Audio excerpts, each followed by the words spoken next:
Ya, assalamualaikum warahmatullahi wabarakatuh. Selamat sore, ya waktu Swedia. Jumpa lagi dengan saya Syahril Siregar ya dalam obrolan santai dan berfaedah. Mantap. Ya pada kesempatan kali ini kita akan berbincang-bincang nih tentang apa nih topiknya? Wah, apa nih? Topiknya belum dibilang sebenarnya tentang perubahan iklim. Serius ya? Serius banget ini. Kali ini kita udah mengundang salah satu orang penting nih di LUN. Waduh. Ya saudari Adelina ya, nanti nama lengkapnya bisa kita tanyakan aja. Ya sekarang kita minta aja mungkin Adel untuk memperkenalkan diri. Thank you udah di-invite ke channelnya Mas Syahril. Sama-sama juga udah datang. Thank you. Ya, nama saya Adel, nama lengkapnya Adelina Chandra. Sekarang sama-sama Mas Syahril lagi di LUN, sebentar lagi balik ke Indonesia.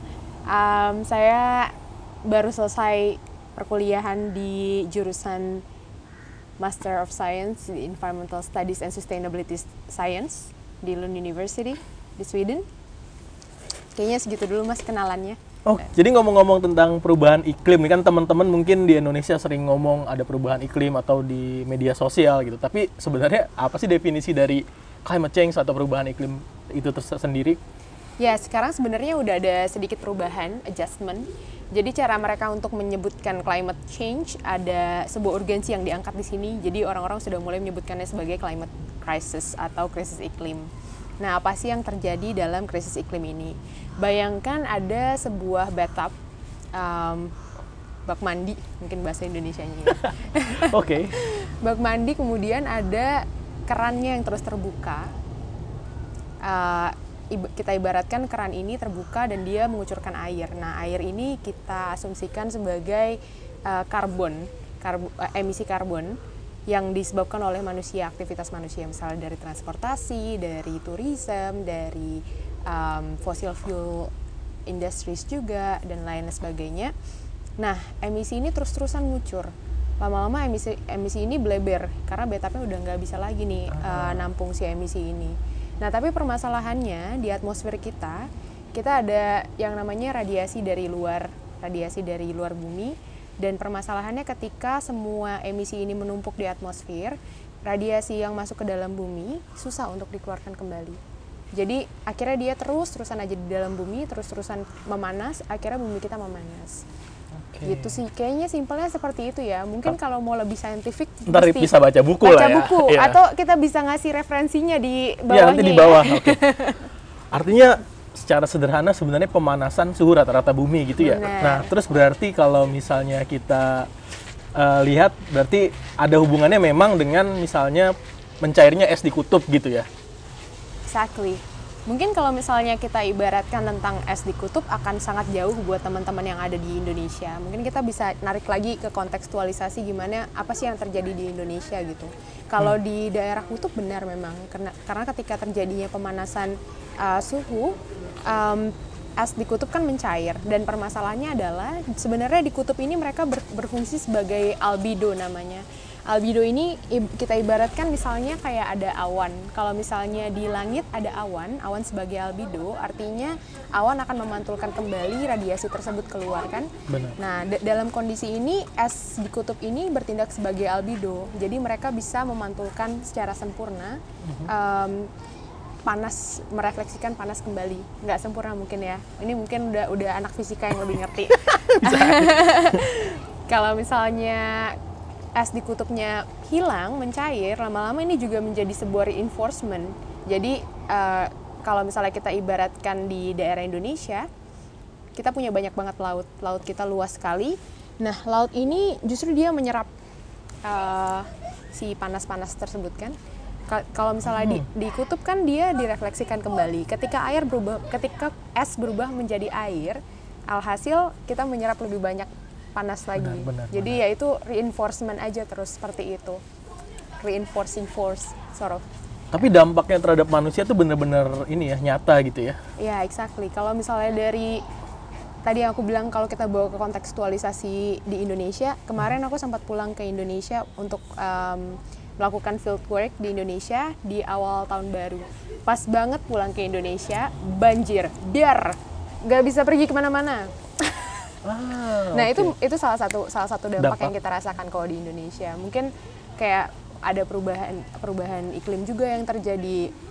Misalnya musim panas semakin panas, musim hujan semakin parah hujannya. Oke. Kalau misalnya petani-petani misalnya di Indonesia kan banyak petani-petani ya. Mereka juga pusing ketika misalnya musim panas karena semakin panas daerah-daerah pertanian akhirnya terjadi kekeringan. Jadi ada deh gagal panen, panceklik, sorry. Itu nyata ya, jadi Nyata, oke, nyata.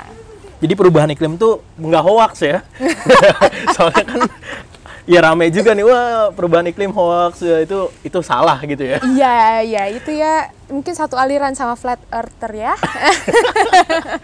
Nah, terus dari segi sekian banyak dampaknya gitu ya, perubahan iklim terhadap manusia, apa sih yang perlu kita lakukan gitu untuk misalnya mencegah perubahan iklim menjadi lebih buruk? Itu hal-hal apa yang perlu kita lakukan, Del? Right.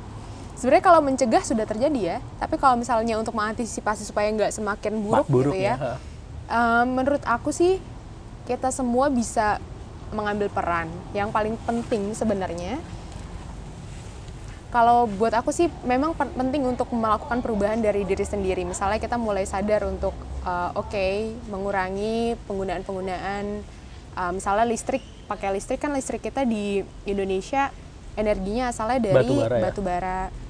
Nah, itu kan fossil fuel. Mungkin kita bisa lebih menghemat efisien. Listrik. Lebih efisien. Benar, efisien tuh bisa dilakukan dengan banyak hal. Mungkin kalau lupa nyabut, maksudnya kalau biasanya nyolok kabel charger terus-terusan dicabut lah itu, misalnya kayak gitu. Itu satu. Terus dari diri kita sendiri ada banyak hal deh yang bisa dilakukan, misalnya untuk menggunakan transportasi mungkin lebih conscious, lebih sadar apa sih kita butuh kemana, kira-kira apakah ada public transport yang melayani trayek ke sana misalnya gitu. Jadi menggunakan transportasi umum lah. Misalnya gitu. Terus tapi kalau menurut aku yang paling penting adalah bagaimana caranya kita bisa untuk menyuarakan ini. Sebenarnya perubahan yang paling besar terjadi kalau misalnya kita sebagai masyarakat juga bisa menegakkan demokrasi, menjalankan demokrasi. Misalnya kayak dengan kita voting memilih mereka-mereka para pemimpin rakyat yang memang sadar bahwa ada perubahan iklim dan sadar bahwa kayak proyek-proyek yang baik untuk lingkungan itu penting gitu. Jadi memang penting buat kita mengambil langkah di sini. Jadi harus ada perubahan yang lebih sifatnya nyata. Karena kalau misalnya kita bayangkan nih ya, misalnya Mas Syahril adalah orang yang sangat antusias terhadap lingkungan. Kemudian Mas Syahril maju ke ranah politik. Oke. Misalnya. Pilih saya. Iya. Wah, tidak ada pesan-pesan sponsor ini. Nah, kalau misalnya saya memilih Mas Syahril dan misalnya teman-teman juga memilih Mas Syahril, akhirnya Mas Syahril maju dan Mas Syahril menang di election, alhasil Mas Syahril bisa melakukan perubahan yang sifatnya struktural. Misalnya kayak kalau gitu proyek untuk pembangunan pembangkit listrik tenaga batu baranya kita batalkan dan kita mulai beralih ke solar energy misalnya gitu ya. Misalnya nggak semudah membalikan telapak tangan, tapi itu salah satu upayanya. Dan menurut aku salah satu hal yang bisa kita lakukan lagi adalah mendukung gerakan-gerakan yang memang berniat untuk melakukan perubahan, kayak menegakkan perubahan, menyuarakan perubahan. Nah, hal-hal seperti itu menurut aku sangat-sangat bermanfaat. Gitu sih. Oke, jadi ya pilih saya, jangan lupa. Salah ya ini. Summary-nya salah. Oke, menarik sekali. Jadi tadi dari mulai misalnya berhemat listrik, terus menggunakan transportasi umum. Exactly. Kayak kemudian secara jalur politik gitu ya. Kalau ada yang benar-benar menyuarakan lingkungan gitu ya, bukan cuma menjual jangan krisis dijual doang. Iya, benar. Lingkungan gitu ya. Oke, menarik juga ya. Nah, terus misalnya kalau balik lagi ke jurusan kuliahnya Siap. Adel tadi, Environmental Studies and Sustainability Science. Mungkin kalau Environmental Studies kayak teknik lingkungan tuh mungkin di Indonesia udah biasa banget gitu ya, udah umum. Tapi yang kata yang keduanya tuh Sustainable Studies gitu. Sebenarnya itu belajar apa gitu, Del? Ya pertanyaannya menarik. Jadi memang kalau sustainability science di dunia ini memang adalah sebuah bidang keilmuan yang baru. Jadi dia masih terbilang muda lah. Kira-kira mulainya di tahun 2000 lah. Tapi memang, sorry motong, dia selalu bergabung dengan lingkungan tadi ya, environmental studies and sustainability science. Enggak juga sih, Mas. Enggak juga. Jadi tapi biasanya permasalahan lingkungan adalah permasalahan sustainability. Jadi sustainability challenges. Nah, memang dari mungkin definisinya dulu, soalnya mungkin suka ngomong salah gitu. Ya benar. Sustainability challenges itu bisa banyak hal, bisa permasalahan ekonomi, permasalahan sosial, permasalahan lingkungan. Jadi nggak terbatas di permasalahan lingkungan doang. Jadi once kita ngomongin tentang sustainability, artinya kita care terhadap kondisi-kondisi sosial di masyarakat, bukan cuma permasalahan lingkungan doang. Itu kalau bahasa Indonesia berkelanjutan. Gitu. Berkelanjutan, benar berkelanjutan. Nah, kalau misalnya tadi aku sudah sebutin bahwa bidang keilmuan ini adalah bidang keilmuan yang masih terbilang muda. Nah, Lund University adalah salah satu ini jadi kayak promosi Lund University ya. Oh ya, jadi Lund University adalah salah satu university pioneer lah sebutannya. Mungkin Swedia juga ya? Bisa jadi ya, Swedia juga. Yang salah satu alasan aku memilih sekolah di Lund University karena menurut aku Swedia mengamalkan apa yang kayak walk the talk gitu. Jadi memang mencoba untuk mengamalkan apa yang diajarkan juga. Jadi bagus menurutku. Dan tadi Lund University adalah salah satu dari beberapa university, kalau nggak salah 5 university di dunia yang mempelopori bidang sustainability science. Jadi di Lund University ini ada Lund University Center of Sustainability Studies. Nah, disitulah dimana mereka menawarkan program master untuk Environmental Studies and Sustainability Science. Menjawab nggak? Menjawab sih. Luar biasa. Jadi di sini termasuk baru juga ya? Tahun berapa tadi? 2000-an tadi? Udah iya kok, udah lumayan lama. Aku aja batch 22. Sekarang udah batch 24. Ya, saya kalau dibandingin saya fisika udah 300 tahun. Exactly. Soalnya kan karena permasalahan sustainability kan udah mulai terpantiknya ketika udah ada kesadaran tentang permasalahan lingkungan kan. Jadi memang bisa dibilang ini adalah sebuah interdisciplinary studies. Jadi kalau misalnya interdisciplinary itu apa sih? Interdisciplinary itu maksudnya adalah misalnya Mas Syahril adalah seorang ahli fisika. Bener dong, bener kan? Ya, moga-moga. Ahli fisika yang care banget sama kondisi atmosfer. Mas Syahril mengerti tentang gaya apa sih Mas yang ya gaya lah. Ya, pokoknya sesuatu yang terkait sama lingkungan. Dan ternyata apa yang Mas Syahril tekuni ini memang berkaitan, bersinggungan dengan ilmu lingkungan. Nah, jadi kita bisa berkolaborasi. Ini yang disebut sebagai interdisciplinary. Aku backgroundnya geografi misalnya, bachelor aku geografi. Nah, jadi aku juga bisa berkolaborasi sama Mas Syahril untuk memecahkan isu atmosfer. Bayangkan, jadi kenapa sustainability science biasanya interdisciplinary? Karena permasalahan sustainability itu ya itu tadi, ada permasalahan sosial, butuh orang social scientist misalnya. Ada permasalahan ekonomi, butuh orang ekonom. Kemudian ada permasalahan lingkungan, mungkin siapapun bisa masuk. Jadi termasuk jurusan di sini tadi itu menerima dari segala macam background gitu. Ya, jadi waktu yang aku pahami ada beberapa maksudnya di batch aku sendiri ada beberapa ratus orang yang apply untuk di master program ini, untuk masuk ke master program ini. Nah, cuman ketika proses seleksi cuman sekitar puluhan doang yang masuk. Luar biasa berarti Adel. Tapi ini kayak ada banyak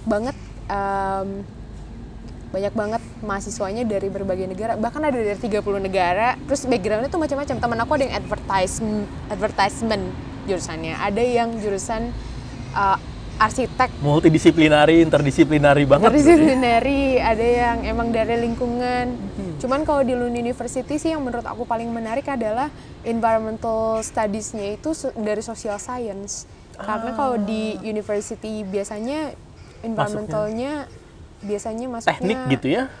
Atau natural. Tapi bagus dari sosial sih, jadi karena ya memang fenomenanya kan fenomena sosial yang untuk bisa mengontrol orang kan fenomena sosial. Iya. Oke, luar biasa. Terus juga nih sebenarnya saya punya nih foto Adel ketika lagi demo. Wow. Oh bener, waktu itu sebenarnya saya nggak tahu kalau itu ada Adele. Jadi waktu itu saya lagi belum pulang sih, saya lagi makan siang. Waktu itu hari Jumat Ini lah. demo atau aksi iklim nih? Aksi iklim. Oh, aksi iklim. Jadi Kirain- hari Jumat saya lagi cari makan, waktu itu lagi jam istirahat kerja lah ya, jam 11, jam 12 gitu. Terus saya lihat ada Adele di Lund Central. Lund Central. Nah itu ngapain sih? Ya, itu salah satu aksi iklim namanya.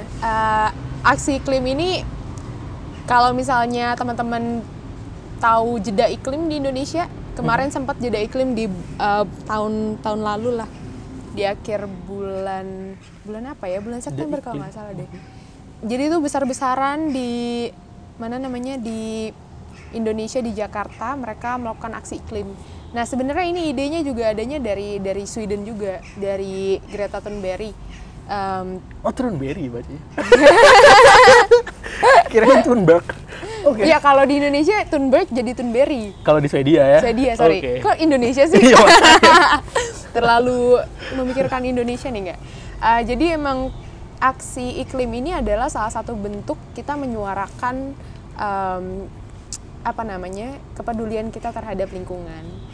Jadi aksi iklim ini menyuarakan beberapa hal, yaitu misalnya seperti climate crisis ini real, terus kemudian climate crisis ini penyebabnya adalah kita, dan kita bisa menyelesaikan permasalahan ini mulai dari sekarang gitu. Cuman memang kalau dibilang terlalu optimis ya sulit juga, tapi paling nggak kita bergerak gitu sih. Nah dari awalnya dipelopori oleh Greta Thunberg, dan kemudian dia membuat Fridays for Future. Jadi memang biasanya setiap hari Jumat ada aksi iklim di seluruh dunia ya? Kota, Iya, pusat-pusat seluruh dunia. kota dunia, yang berawal dari Stockholm sebenarnya si Greta Oh Thunberg. awalnya Stockholm dulu ya? Stockholm. Jadi dia sampai beberapa minggu deh kalau nggak salah Greta Thunberg itu sampai beberapa minggu, terus kemudian ada di salah satu minggunya, minggu keduanya ya, di depan gedung parlemennya Stockholm, parlemennya Swedia. Hej, jag heter Greta Thunberg, jag är 15 år och jag kommer från Stockholm och jag skolstrejkar utanför svenska parlamentet för klimatet varje fredag till Sverige är i linje med Parisavtalet. Di Stockholm. Nah, kemudian ada seseorang yang approach Greta. Memang Greta ini, yang menarik dari Greta adalah menurut aku dia punya willingness yang terbangun dari diri dia sendiri, bahwa dia memang this is a crisis yang kita harus benar-benar harus benar-benar kita kita tanggulangi gitu. Dan jadi dari kemauannya dia, sebenarnya Greta itu bukan pertama kalinya dia ngomongin tentang krisis iklim tuh, bukan saat dia protes di parlemen, bukan. Jadi dia sebelumnya udah pernah mengikuti lomba menulis. Nah di situ dia menang lomba menulisnya. Jadi itu yang ngadain adalah salah satu media cetak di Swedia. Aku lupa namanya Sven. Oh iya, saya tahu tapi nggak bisa nyebutnya. Itu susah banget. Susah banget soalnya. Soalnya kalau di sini di Swedia bacanya iya. Nggak, soalnya ketemu huruf mati lagi. Berarti nggak biasa kita yang gitu. Oke, Tapi jadi dari media dulu ya intinya. Dia menang, terus kemudian akhirnya dia berpikir nggak bisa nih kalau kayak gini terus. Akhirnya dia mulai protes di depan parlemen. Nah dari situ dia mulai mulai disorot sama media. Nah kemudian meluas deh kemana-mana. Oke. Tapi memang sih kalau bisa dibilang Swedia nih, ya nggak tahu sih kalau negara lainnya, kayak paling menderita gitu ya dengan perubahan iklim. Misalnya Lund sendiri, kalau saya ngobrol dengan profesor saya 5 tahun, 10 tahun yang lalu, itu kayak kalau winter tuh saljunya di mana-mana, kayak tahun lalu nggak ada apa-apa deh. Oh iya benar. Sedih ya? Sedih ya bener, kayak mungkin dia yang paling paling kelihatan. Mungkin saya nggak tahu apa di tempat lain juga kelihatan. Iya. Mungkin itu vlog kita hari ini. Sebenarnya menurutku yang paling penting dari peduli terhadap lingkungan adalah educate yourself. Cari tahu sebenarnya apa yang terjadi, terus kemudian pahami, dan kira-kira coba diresapi apa yang bisa kita lakukan untuk mengambil bagian dalam perubahan ini. Kayak gitu sih. Mungkin ke closing statement-nya. Baik, luar biasa ya video kita sampai di sini. Kurang lebihnya mohon maaf, semoga bisa diambil hikmah dari video ini. Bye-bye.